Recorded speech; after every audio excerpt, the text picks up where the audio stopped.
Aala Hazrat, Aala Hazrat, Imam Ahmad Rida, Imam Ahmad Rida. Let's know who's Aala Hazrat. Alhamdulillahi Rabbil Alameen, wassalatu wassalamu ala Sayyidil Mursaleen, amma ba'd, fa'a'udhu billahi minash shaitanir rajeem, bismillahir rahmanir rahim, as-salatu wassalamu alayka ya Rasulallah, wa ala alika wa ashabika ya Habiballah. As-salatu wassalamu alayka ya Nabiy Allah wa ala alika wa ashabika ya Nur Allah. Welcome to our program, Who is Aala Hazrat? Alhamdulillah, in this program we discuss the life and the work of the great reviver of Islam, the Mujaddid of the 14th Islamic century, Imam Ahmad Raza Khan alayhi rahmatur rahman. In our previous program, we discussed the blessed childhood of Aala Hazrat. Today, inshallah, we have a very important topic that we will touch, inshallah. But before I do that, let me introduce you with our guests who have joined us in our panel today. Alhamdulillah. We have our Ustad, Maulana Habib Madani Sahib. Assalamu alaikum wa rahmatullahi wa barakatuh. Assalamu wa rahmatullahi wa barakatuhu. MashaAllah. How are you, Ustad Sahib? Allah karam alhamdulillah rabbil alameen. Jazakallah khairah. Once again, you honored us, blessed us again to this program. May Allah reward you, inshallah. And we also have another guest, our brother Umar from all the way Manchester. Assalamu alaikum wa rahmatullahi wa barakatuh. Wa alaikum assalam wa rahmatullahi wa barakatuh. Alhamdulillah, brother Umar is 5th year student of Jamiatul Madina, and it's great to have him here, mashallah. And one of the qualities of brother Umar is he recites the kalam of Aala Hazrat in a very beautiful manner. And that was the reason why we requested him, and mashallah, it's nice to have him here today, inshallah. In today's program, Habibai, inshallah, we are planning to discuss the timeline of key events of Aala Hazrat. There are many events that took place, and a lot of us may be aware of some of the famous incidents, but it's good to know what age of Aala Hazrat that particular incident happened. And we thought, let's give that type of introduction so people are become more aware of the lifespan of Aala Hazrat and what occasion of their life certain key events took place. Yeah? But before we do that, let's talk briefly about the family members of Aala Hazrat. We hear that his grandparents, they were noble, they were great individuals. The brothers had a great status as well. The sons, mashallah, they've had a great name in the Islamic field. And if you could give us a bit of insight to their family members. Yeah, so mashallah, his father, who was a great mufti, his name Liqi Ali Khan, rahmatullahi ta'ala alayhi, and his grandfather, Muhammad Raza Ali Khan, rahmatullahi alayhi, both of them were muftis as well, and very prominent in their areas and well known. And if you go up the lineage, because as we mentioned in the first episode, they are also from a Pathan, Pashtun descent, and they actually come from Afghanistan. And back in the lineage, if you have a look, they actually have a lot of high authority in the Mughal Empire as well. So that is also part of, you can say, one of the greatness of Imam Ahmad Raza Khan's family, that from few generations, they've been well-known and prominent scholars and people of well authority in the Indian subcontinent, especially in that area as well. You think, look how great this individual was, whose father, grandfather, they were not just scholars, they were a mufti of Islam. Yeah. Himself, from the whole family, he's probably the individual who is probably the most known, he's left the biggest legacy in their whole generation, definitely, if you want to say it. Definitely. So he was the biggest mufti. Yeah. However, even his children, they had their own name. Yeah, one of the sons, you mentioned Mufti Azam Hind, the great Mufti of India. And at that time, India, you could call it Greater India if you want.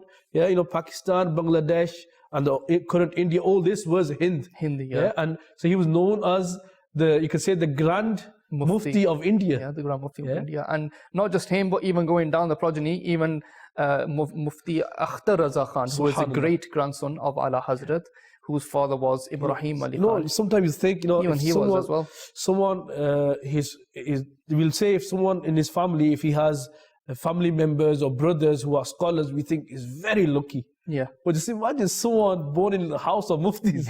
Yeah. And when you look at this, it's not just that these individuals are muftis, but look at the wider aspect, that these are people who the public, and not just the public, the large number of scholars, they do ruju, they turn towards these people and for guidance. Like Sayyidina Hamid Raza Khan, he was the son of Imam Muhammad Raza Khan. Hujjatul Islam, his title was. Subhanallah. Hujjatul Islam is given to that individual, the title is given to that individual whose actions are a proof for Islam. Allahu Akbar. That his so action, it must be from Quran and Hadith, because he is Hujjatul Islam. Allah, subhanallah. May Allah Ta'ala shower immense mercy on their resting place, Ameen. inshallah. Give us the ability to be firm on their teachings. Ameen. But today, inshallah, we want to discuss the key elements, or you could say the timeline of key events of the life of Aala Hazrat. But I think before we do that, should we request our brother Umar to recite the kalam of Aala Hazrat, Definitely. inshallah. Brother Umar, you can read any kalam that you wish, inshallah. चमक तुझसे पाते हैं सब पाने वाले, चमक तुझसे पाते हैं सब पाने वाले, मेरा दिल भी चमका दे चमकाने वाले, मेरा दिल भी चमका दे चमकाने वाले, बरसता नहीं देख कर अब्रे रहमत, बरसता नहीं देख कर अब्रे रहमत, बदों पर भी बरसा दे बरसाने वाले, बदों पर भी बरसा दे बरसाने वाले, तू जिंदा है वल्लाह, तू जिंदा है वल्लाह, तू जिंदा है वल्लाह, तू जिंदा है वल्लाह, तू जिंदा है वल्लाह, मेरे चश्मे आलम से छुप जाने वाले, मेरे चश्मे आलम से छुप जाने वाले, मैं मुजरिम हूँ आका, मुझे साथ ले लो, मैं मुजरिम हूँ आका, मुझे साथ ले लो, कि रास्ते में है जा बजा थाने वाले, के रास्ते में है जा बजा थाने वाले, और रहेगा यूं ही उनका चर्चा, रहेगा रहेगा यूं ही उनका चर्चा रहेगा, पड़े खाक हो जाएं जल जाने वाले, पड़े खाक हो जाएं जल जाने वाले, रज़ा नफ्स दुश्मन है दम में ना आना, रज़ा नफ्स दुश्मन है दम में ना आना, कहाँ तुमने देखे देखे हैं चंद्राने वाले कहाँ तुमने देखे हैं चंद्राने वाले चमक तुझसे पाते हैं सब पाने वाले मेरा दिल भी चमका दे चमकाने वाले Subhanallah, Subhanallah, what a beautiful, beautiful kalam. Alhamdulillah, it's enlightened our event today, mashallah, the program. Subhanallah, may Allah Ta'ala reward you more, Ameen. inshallah. MashaAllah. Right, timeline of key events. But before we do that, I've got a little quiz for you both. You guys ready? Inshallah. Yeah, mashallah. Some people say the age of Aala Hazrat is 68. Some people say his age is 65. Both are correct. How? I would say one is the Hijri calendar and one is the English calendar. Subhanallah, you're right. So Aala Hazrat's age is 68 years according to the Islamic calendar, which you can say the lunar calendar. And Aala Hazrat is 65 years old according to the solar calendar, the English calendar that we normally use. So the reason I started off with this particular topic at the beginning is because today when we talk about the age of Aala Hazrat and different parts of his life, we will mainly talk about from the Islamic years, so Islamic age from that point of view. And sometimes, when you read literature on the topic of Aala Hazrat and this particular event happened, you might find a bit of difference. Something happened at the age of 5. Someone else is saying, no, it happened at the age of 4. Someone might say it happened at the age of 4.5. Some people try to be more precise. Some people just roughly, randomly, or vaguely they mention something. So you can have a bit of difference. It's not a big issue. The key thing is we know at least which age band that event happened. Yeah. Okay. So let's start from the beginning of the life of Sayyidi Aala Hazrat Imam Ahmad Raza Khan Rahmatullahi Ta'ala Alayhi. Aala Hazrat Rahmatullahi Ta'ala Alayhi was born on 10th of Shawwal, which is the month after Ramadan. And this was 14th June 1856. So this was day one, you can say, the birth of Aala Hazrat Rahmatullahi Ta'ala Alayhi. So from here, in his childhood, Habiba, if you can mention some key events that took place in his life.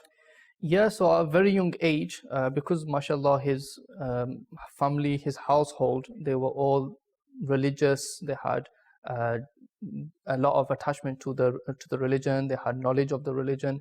So they brought their children up in such a manner that from the start, they would be very enthusiastic about the religion as well. So at a very tender young age, just 4 years old, Aala Hazrat Imam Ahmad Raza Khan completed the recitation of the Holy Quran. Subhanallah. So this is a very big achievement. Wow. If you have a look in today's day and age, I remember Aala Hazrat, we're not talking about someone who was an Arab or someone who was from many centuries ago. It was only 102 years ago. And if you look at Indo-Pak subcontinent, if you look at that area, they don't really know Arabic. It's mostly just learnt as a second language once you start growing up.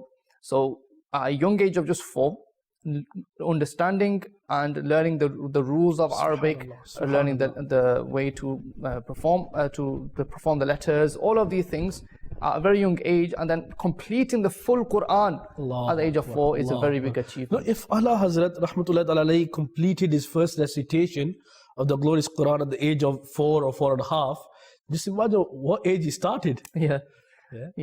For argument's sake, if we say he started at the age of 3, even then, from 3 to 4 in one year, at that young age, it's not easy. If you, especially if there's someone watching this program, if you're a teacher or madrasa teacher, you will know that the children's focus level, or you could say attention span, is only 10-15 minutes.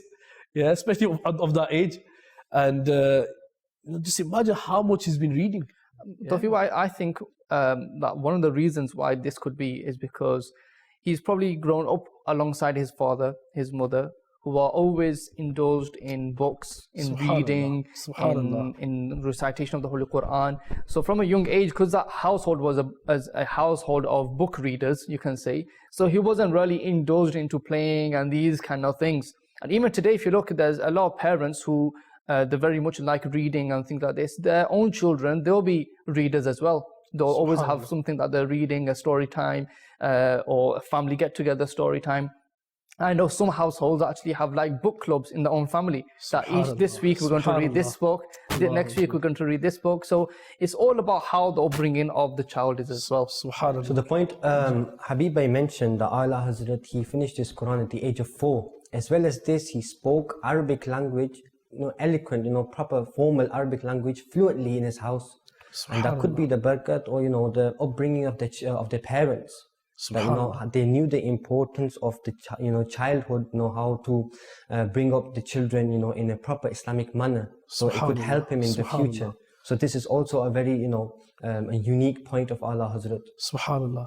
It's also mentioned that at the age of 6, Aala Hazrat, who was just a child, he delivered around 2 hours long in-depth speech front of a large audience.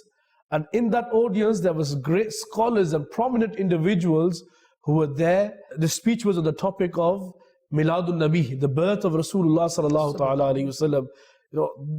2 hours. Amazing. 2 hours speech, subhanallah. Yeah, and okay, you can say you're giving a mic to someone who's speaking for 2 hours, but on a particular topic, that's not easy. That for a child to do that, you could say they probably practiced so long. Yeah, they probably done so much rehearsal. Yeah, obviously we don't know the detail of the speech. We haven't got it in a written form or somewhere or more details. But maybe it was a written speech he practiced. Well, even then, 2 hours. You wouldn't do a written speech for 2 hours. Yeah, and it would be a lot of reading for 2 hours. But mashallah, it's amazing. And what I remember reading though, even the ulama who were there. Yeah. First, if you look at it, if someone is delivering a talk, and if the person is not seeking the attention of the public, what happens? So the host will probably intervene. Can you please stop the speech? Yeah. So him delivering the talk for 2 hours, this itself is a sign that he captured the attention of the audience as well. And especially just for example, people writing the biography, they will remember those things which are quite prominent things. Yeah. So to mention that he did this speech and that was all for 2 hours, it must have been a very prominent thing that the ulama remember, the awam, the public, they remembered as well. Allahu Akbar, Allahu Akbar. Any other famous incident that you can remember from the childhood of Aala Hazrat? Yeah, very young age, roughly around about age of 8 years old. A very famous book that is taught in the Alim course. Mashallah, we have our Jamatul Madina students here as well. Student, mashallah, Umar Bhai. He will also know, called Hidayatun Nahv. So Hidayatun Nahv is a book on Arabic grammar, Nahu. And it's very, first of all, those who are students of Arabic, they will know that to any language, grammar is always a very hard subject to tackle. Even if you speak to us guys here, we're British born, we probably don't even know a lot of English grammar. So learning Arabic grammar, and on a level where he actually did not just read the book, he did not just do a translation of the book, but in fact he wrote a commentary on that book. Subhanallah, subhanallah. What age did you say? 8 years old. 8 years old. And that same commentary was written in the Arabic language as well. Allahu Akbar, subhanallah, subhanallah. So definitely he must have mastered Arabic Nahw, something that we take, in Dars Nizami is taught for 3 years. So something that takes 3 years to study well, and that as well, after 3 years, you got to do a lot of practice to make sure that it's at a perfection level. He did not only at the age of 8 complete that study, but also he must have done it at such a level that he can write a commentary on that in the Arabic language as well. Subhanallah. At the age of 13, or shall I say, around 14 years of age, something famous happened in his life. What was it? Yeah, so at the age of 13 years, 10 months and 4 days, some narrations say 5 days, Imam Ahmad Raza Khan rahmatullahi actually graduated from his formal studies, meaning the learning of Arabic and Islamic sciences, which is known as the Alim course, you can say. He completed them studies, and on that same day, under the guidance of his father, he was given the authority of taking care of the fatwas, Subhanallah. of taking care of the giving the Islamic verdicts, the rulings. So on the same day, he was given the permission to write verdicts. Yeah, under the guidance of his, Under supervision. Subhanallah, at the age of under 14. Under 14. And he wrote his first, the reason why that happened was because on that day he actually answered a question, and the question was to do with milk relations. And he answered it at such a level that his father then said that you can now continue to answer questions and get them checked by myself.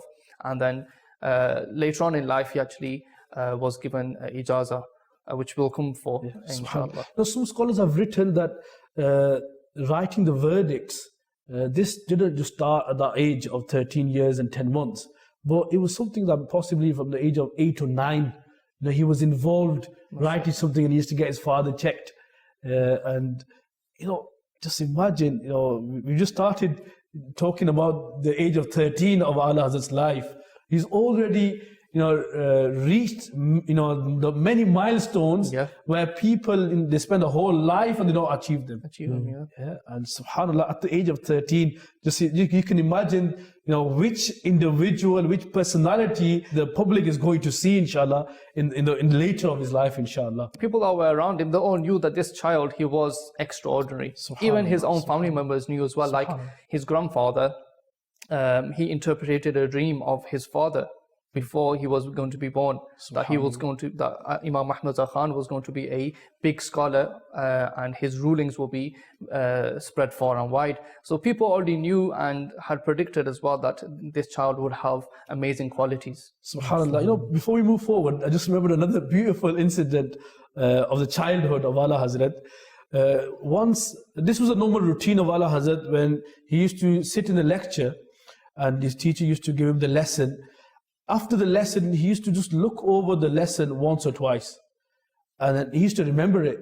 And then the next time when the teacher is testing the lesson, he used to repeat the lesson word by word. Subhanallah. And the teacher used to be shocked.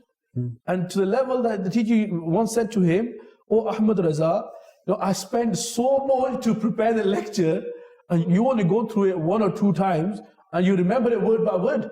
How do you do this?" Out of curiosity, out of amazement, he said, "Look, please tell me the truth. Are you a human or a jinn?" Allah. So that shows you what type of individual he was at a young age. Even the teachers were shocked. This is not a normal kid here. And Allah Ta'ala has blessed this child with so much qualities that he was confused, and he thought maybe he probably thought this could be a jinn here. Even it's mentioned as well about when he was a young age, there were just some people who were in the field of science, and they were discussing some theory, and that was prevalent at that time. And Imam Ahmad Khan was around their vicinity, and he heard them, and he said to them that, "Look, this theory, it's not correct, it's contradicts." And then he gave his own viewpoints and his own views regarding that theory. And he said that this isn't correct, and this is what is the actual reason for what that theory was talking about. So the people who were there, they were quite well advanced in science as well. And listening to the answer that Imam Ahmad Khan gave at a young age, they were surprised and amazed as well. SubhanAllah. That reminds, inshallah, we will probably discuss at some other point as well, but I can recall the whole incident. Is quite interesting. But we'll probably bring you up some other time, inshallah. Let's move forward. So, alhamdulillah, so far we've understood that at the young age, starting from the age of 4, he completed the first recitation of the glorious Quran. At the age of 6, he delivered a 2-hour-long speech on the topic of Miladun Nabi sallallahu alaihi wasallam. And similar age, he mastered the spoken Arabic language. He also wrote a commentary under the age of 10 of Arabic grammar. And then around the age of 13 years, 10 months and 4 days, he was given officially, he graduated from the Alim program, but also at the same time, he was given the authority to give the fatwa as well, under supervision. So we've discussed these key elements. Now, as a human being, you move forward in life, and time comes when you get married. So what age did Aala Hazrat get married? Roughly at the age of 19 years old, Imam Ahmad Khan got married. And this is also something which is important and a lesson for parents as well, that to get their children married off at a young age, because obviously today's day and age, with the fitna and the things that are around us, it's very important that this matter is taken into consideration. And when the child, or when he's a grown adult and he's capable and responsible, then the parents should try to arrange for his marriage process to begin and to get him married off, which is mentioned in hadith as well, that the Prophet ﷺ said, which I'm paraphrasing, that, O youth, if you can, then marry young. And if you can't, then fast, as this will be a shield for you. So that is from the words of the Prophet ﷺ. So following, with the intention of following the Sunnah, following the commandments of the Prophet ﷺ, we should try to act upon that as well. So that was at the age of 19 years old when he first got married. And then his, mashallah, the first child the first son was born, Maulana Hamid Raza Khan, rahmatullahi alayhi. He was born a year after. Subhanallah, Subhanallah. MashaAllah. And then what about, you mentioned early on that Aala Hazrat Rahmatullahi alayhi was given the authority to, you could say, assistant mufti. Yeah, like given ijazat to write the verdicts, but under supervision. And how long did that continue? And was there a time in his life when he was given authority to independently run the Darul Ifta? Yeah. So straight after his oldest son was born, a year after that, when he was at the age of 21 years old, that is the date when Imam Ahmad Reza Khan was given the authority that you can now issue verdicts without supervision. So answer questions, give legal rulings, and answer the general public's queries at that age. Subhanallah, Subhanallah. Another aspect of Muslim life is when a person gives his hand in the hand of a sheikh, he takes bay'at and he chooses someone to be his spiritual guide. Umar Bhai, can you remember any incident from Aala Hazrat's life, or what age he did bay'at and how the whole incident happened? So I think it was the age of 22, I believe, that he gave his hand into a spiritual guide, and his name was Sayyid Ali Rasul Marahawi, something like this. And I think the brief waqia that's coming to my mind is, I think he was in search of a spiritual guide, and he was going around, and he smelled a beautiful fragrance, and he went close, and then he knew that I found my sheikh. And then when he went, and the Sheikh Sahab also saw him, and then he gave his hand into the bait, and he hugged him, and then all the the fiyuz, the blessings, they were transferred heart to heart. And then when the people around the dargah or the place that also wanted to take the bay'at, when they saw this, they were amazed, they were shocked. We've been sitting here for years and years so that we can get your blessings and stuff, and then this young man comes in and then takes all the blessings. And then I think the brief waqia of what he said was, the Shaykh Sahab said to the people that every single day I'm giving you wazaif that you can clean your hearts. Allah. But this person, his heart is as clean as milk. Allah. In riwayats. Allah. And then he is well better than you. So I gave, and it was not only one silsila, I think it was all 4 silsile that he gave it to him. Subhanallah. So I'll just try to understand the timeline of these activities. So he's become a mufti, independent mufti, at the age of 21, and then at the age of 22 he did bay'at with his sheikh, and on the day one he did bay'at. He was given the khilafat as well, the successorship, to different spiritual orders. And what this reminds me of, I'm just trying to understand that possibly at that time, the ulama and the scholars at that time, they would take this act of bay'at very seriously. It wasn't something they would just go and do it with anyone. Look, Aala Hazrat, he's completed his alim program. He's been practicing Darul Ifta. Now he's graduated, you could say, from Darul Ifta as well.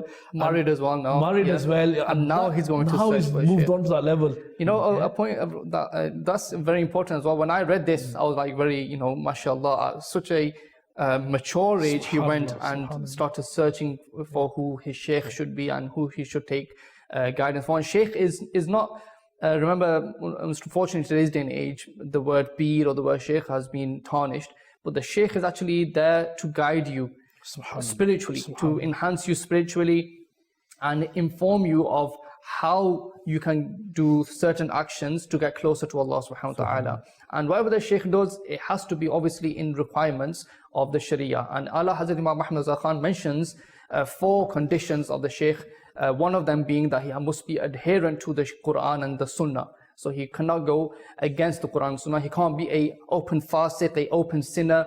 He has to be Sahih al-Aqidah, firm on the belief, and his link from himself towards Rasulullah sallallahu alaihi wasallam, there should be a good link, meaning there should be no broken chain in the spiritual link to Rasulullah sallallahu alaihi wasallam. And a beautiful point which his Shaykh actually said, like Umar Bhai mentioned, that when he hugged Aala Hazrat rahmatullahi alayhi, and that blessing transferred, it's mentioned as well that people saw Aala Hazrat rahmatullahi alayhi and they couldn't recognize if that is Shah Ali Rasul or if that's Aala Hazrat. And the way that they recognized was that Shah Ali Rasul had a white beard and Aala Hazrat had a black beard. And Shah Ali Rasul actually says, there's a saying that on the day of judgment, Allah subhanahu wa ta'ala was to ask me, and this is seriously an amazing point. If a Shaykh is saying this about his murid, what could this mean? That on the day of judgment, if Aala Hazrat rahmatullahi alayhi was brought forth, and Shah Ali Rasul was asked on that day of judgment that, Ali Rasul, what have you brought for me on the day of judgment?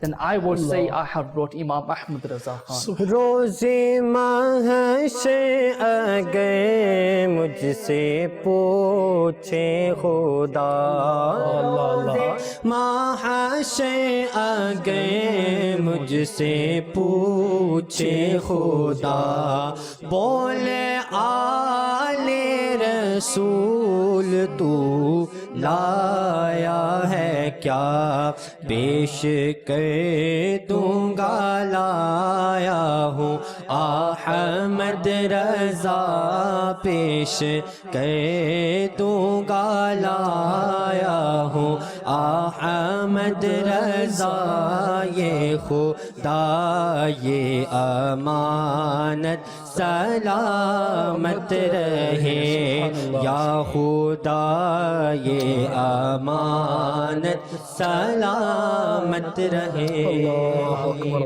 May this amana, this trust of mine, who is Imam Ahmad Reza Khan, may this be salamat. Ameen. There's a beautiful point here that, Aala Hazrat from his, early from his life, he was very, aqlman, intellectual. He had, his parents. But at the age of 22, even he thought that he needed a peer, a sheikh. So for people out there that think, oh, we don't need a sheikh, so we need to learn from this, a shakhsiyat like him, a personality like him. Even he needed a sheikh. So who are we? Allah, what a beautiful point that. MashaAllah. But back to the previous point, about the day of judgment. The Shaykh, the spiritual guide, saying these words, or you should say, these words left the lips of the Shaykh. Sometimes, like naturally, you're not saying something, they just come out from your tongue.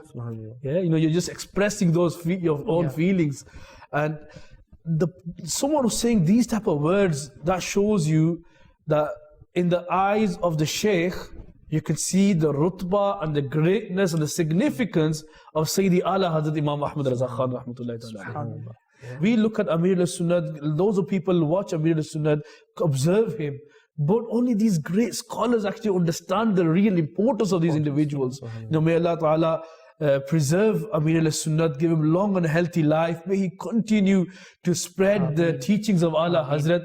Definitely today we're here talking about and remembering the teachings and principles of Aala Hazrat. This is direct faiz of Amir al-Sunnat. Amir al-Sunnat is Ashiq Aala Hazrat. Aftab Qadriyat, Mehtab Razawiyat, the moonlight of Razawiyat.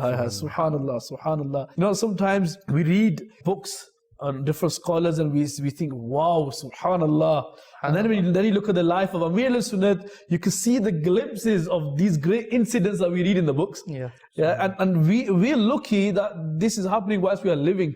We're so fortunate. We're so lucky. So the age of 22, Aala Hazrat rahmatullahi ta'ala alayhi took bay'at and he was given the successorship, the khilafat as well. The next year, Aala Hazrat, at the age of 23, he traveled for the journey of lifetime, the journey of Hajj. So Aala Hazrat traveled for Hajj 2 times in his life. So the first time, first Hajj was at the time when he was 23 years of age. And obviously when we talk about the Hajj, that means he traveled to Makkah and Medina, Haramain Sharifain.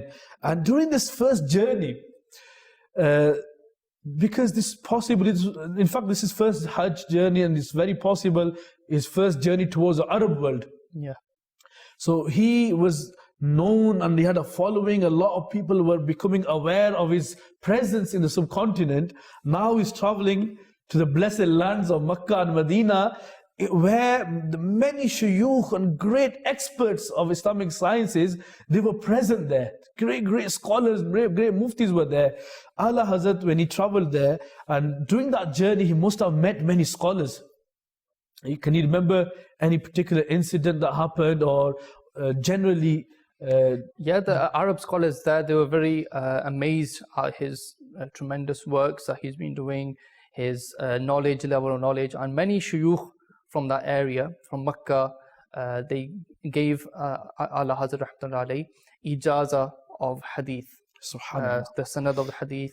And this was actually till today as well, this is a ma'mul, a norm of the scholars, that they give ijaza of hadith, so meaning the link of transmission, the person who they give ijaza for, the permission for, he is now included in that link as well.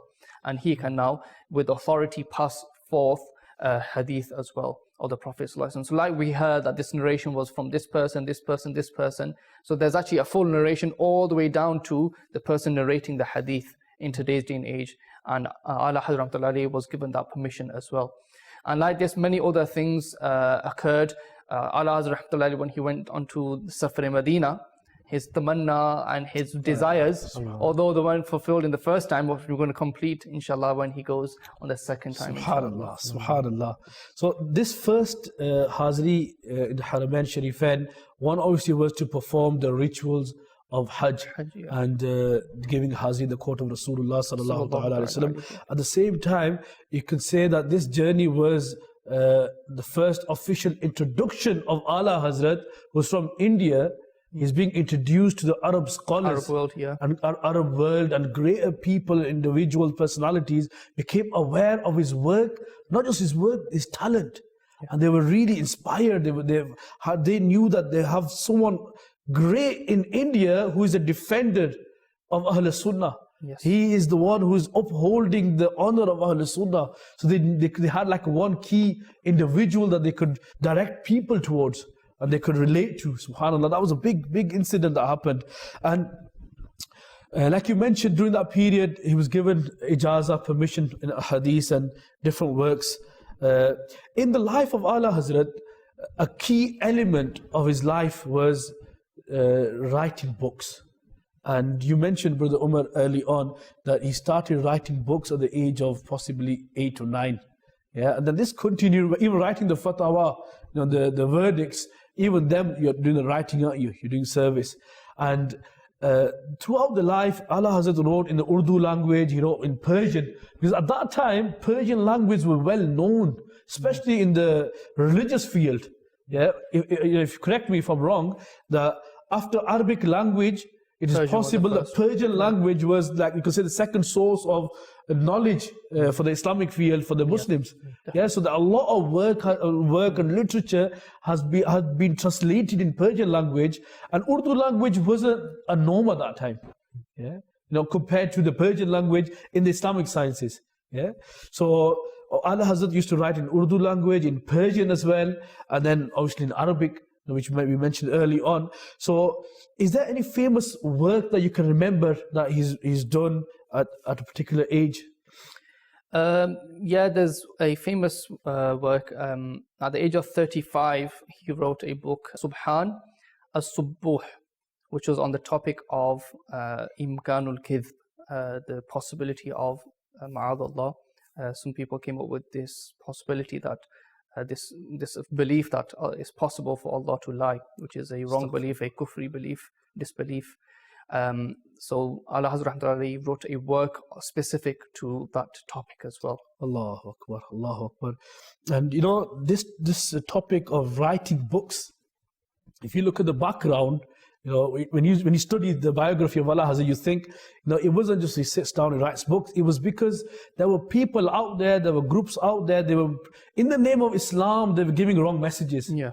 And they were quoting verses from the Quran, they were quoting various narrations of a hadith and other scholars, and not giving the authentic message of Islam. They were corrupting the mind of people. Yeah. So, and this, for a normal person, it's not easy to recognize that. And even now, when you reflect on our community, there are many people out there with the beautiful smiles, beautiful attire. You know, they got their own, you know, social media accounts and channels where they're promoting the message of Islam. And as a normal person, you won't be able to differentiate, who's doing what. Yeah. Now, I'll give you one example. I was doing some research and I saw an article. This article, it seems like a Muslim is writing it, and he was claiming to be a Muslim, but in the middle he mentioned, you know, somewhere like they say they will blend in and they will tell the truth as well, you know, where they actually belong to. Yeah. So in the middle somewhere, like a small quote, he mentioned where he belongs to, and that community is not a Muslim community. And you could say he was faking or lying, whatever you want to call it, in the name of Islam, and he's saying wrong. He's trying to basically capture the attention of the readers. Yeah, that's why it's so important for us. And what you just mentioned, that there are people in the name of Muslims, they have this mindset, they say that it is possible for Allah to lie, ma'azallah. Similarly, there's other aspects that key incidents happened in the life of Aala Hazrat, where Aala Hazrat had to make that firm stance. Yeah, because if he didn't make that stance, there was every possibility that their teachings would have spread, and many Muslims would have fallen into their traps. Definitely. Yeah, so you know what Aala Hazrat did, you know, if you look at it in a nutshell, Aala Hazrat remained firm, and not just remained firm, he remained like a shield. Yeah, he didn't let them do what they wanted to do. Yeah, he said, you're doing wrong. And he answered them through literature. And one of the beauty of this literature that he did, you know, is that even today we have that literature in front of us. You know, the compilation of his works, in particular, the famous works of Aala Hazrat is Fatawa Razviya Sharif. Yeah. You know, when you open Fatawa Razviya Sharif, just look at the content. Yeah, and you look at a content, you choose a topic, and then when you search that topic in that particular volume, that topic is not just, it won't cover 2-3 pages. Many pages. You know, what really amazed me was, one, it's a simple topic. You know, you can mention something to the point. Yeah, you can give your proofs as well. This is proof 1, 2, 3 to, you know, what's that word, to make a stamp that, you know, what you're saying is most appropriate, most authentic view. You can mention that in one paragraph. You can mention it in 1 page or 4 or 5 pages. But he will open that topic up in such a way, he would analyze it maybe up to 60 to 100 pages, if not more. Yeah, and some topics he went further on as well.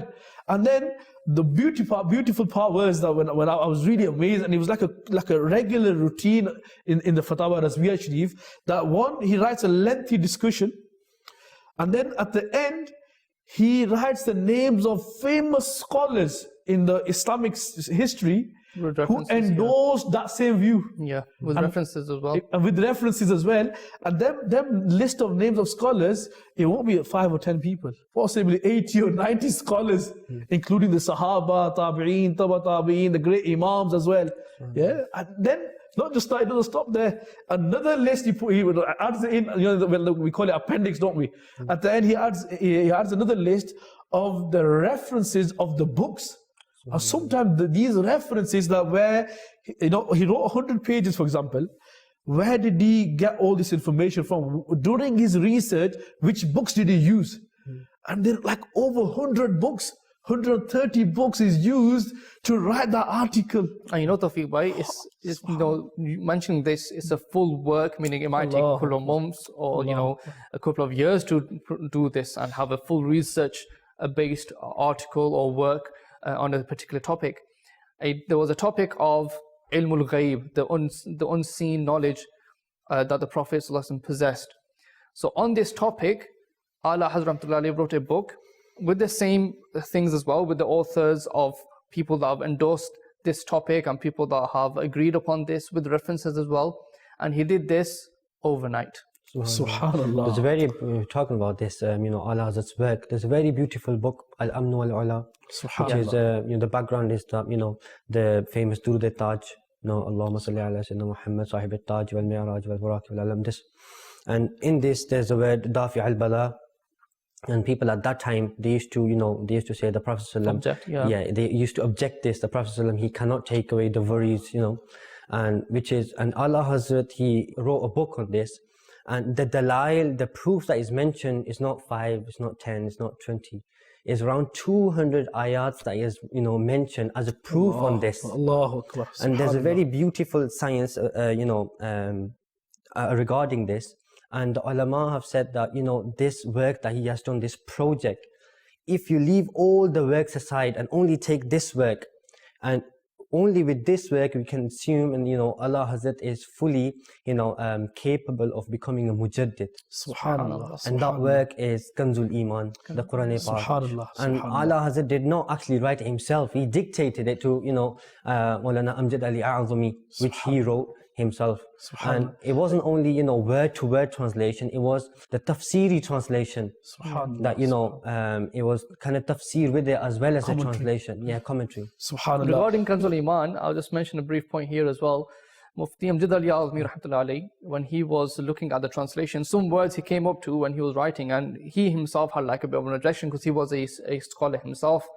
So he was thinking that there must be another word that we can use here. So he went through so many tafasir, so many books, and still they could not find a word that can fit better than what Imam Ahmad al-Khan wrote. Allahu Akbar, Allahu Akbar. Alhamdulillah, we've started the discussion about the services of Aala Hazrat for Deen, for Islam.